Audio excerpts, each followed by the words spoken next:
श्री शिवाय नमस्तोभ्यम दोस्तों। आप सभी लोग जानते हैं कि कार्तिक का महीना बहुत जल्द शुरू होने वाला है और इस कार्तिक के महीने में पंडित जी ने किए जाने वाले कुछ ऐसे विशेष उपाय बताए हैं जो कि अगर आप लोग करते हैं तो आपके जीवन से हर प्रकार की दुख और समस्या दूर होगी। तो आज की इस वीडियो में हम आप लोगों को कार्तिक महीने के कुछ विशेष उपाय बताएंगे जो कि पंडित जी ने अपनी अभी की कथाओं में यहाँ पर बताए हैं। तो दोस्तों ये उपाय थोड़े समझने वाले हैं, उसके बाद ही आप लोग करें, पहले उपाय को समझें फिर ही करें। तो चलिए दोस्तों सबसे पहले उपाय के बारे में बात करते हैं जो कि आप लोगों को इस कार्तिक के महीने में ज़रूर करना चाहिए।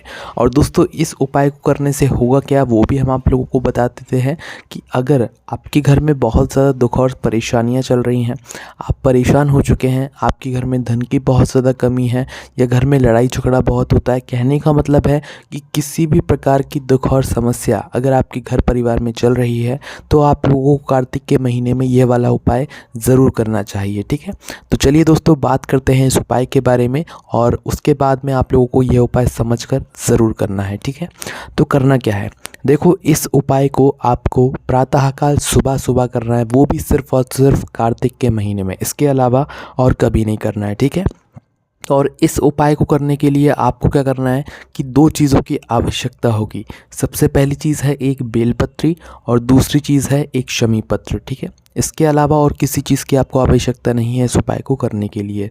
और प्रातःकाल सुबह सुबह जितना जल्दी हो सके आप इस उपाय को करने की कोशिश करें, सिर्फ और सिर्फ कार्तिक के महीने में, है ना। और घर का कोई भी एक जो सदस्य होगा, मुख्य सदस्य, वो इस उपाय को कर सकता है अपने घर परिवार के लिए। तो करना क्या है, प्रातःकाल सुबह सुबह स्नान करके शुद्ध होकर, शुद्ध वस्त्र पहनकर, मतलब धुले हुए वस्त्र पहनकर आपको अपना एक शमी पत्र और एक बेल पत्र तैयार कर लेना है।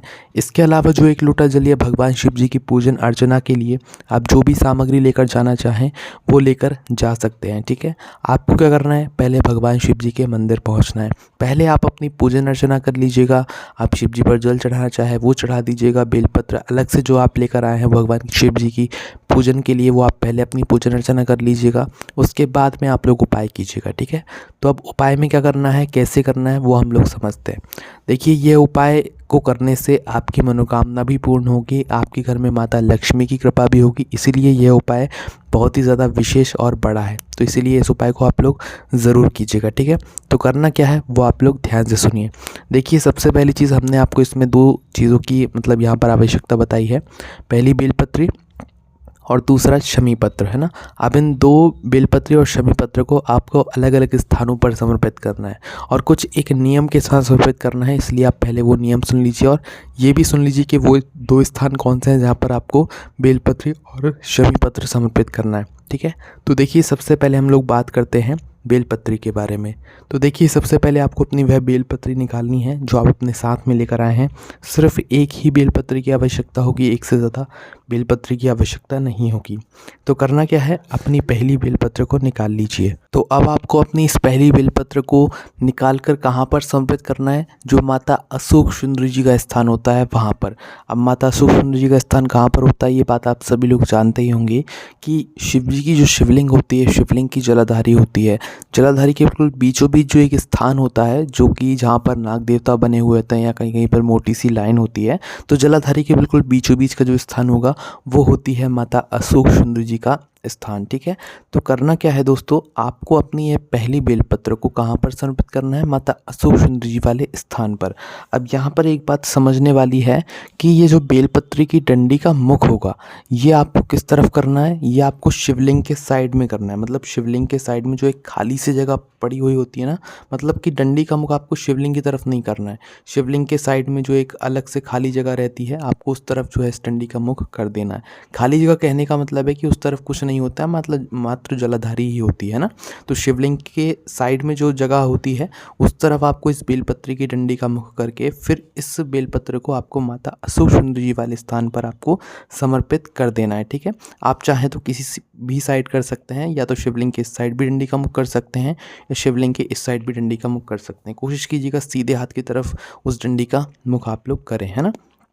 तो पहली बेलपत्र माता अशोक सुंदर जी वाले स्थान पर समर्पित करने के बाद जो है डंडी का मुख जो है शिवलिंग के साइड में करने के बाद अब आपको निकालनी है अपनी वह शमी पत्र जो आप उपाय के लिए लेकर आए हैं। ठीक है, तो शमी पत्र आपने निकाल लिया। अब शमी पत्र को आपको कहाँ पर समर्पित करना है? भगवान शिव जी की शिवलिंग के ऊपर। ठीक है, अब इस शमी पत्र को जब आप भगवान शिव जी की शिवलिंग के ऊपर समर्पित करेंगे तो यहाँ पर भी आपको ध्यान देना है कि जो डंडी का मुख होगा, जिस तरफ आपने बेलपत्र की डंडी का मुख करके समर्पित किया है उसी तरफ आपको इस शमी पत्र की डंडी का मुख करना है। ठीक है, जैसे कि आप लोगों ने जो है बेलपत्र की डंडी का मुख अपना शिवलिंग के साइड में करके समर्पित किया है, तो उसी तरफ उसी साइड में आपको जो है ऊपर की साइड ही उसी तरफ पीछे की साइड ही जो है डंडी का मुख करके जो है शमी पत्र की डंडी का मुख करके समर्पित कर देना है भगवान शिव जी की शिवलिंग के ऊपर, है ना।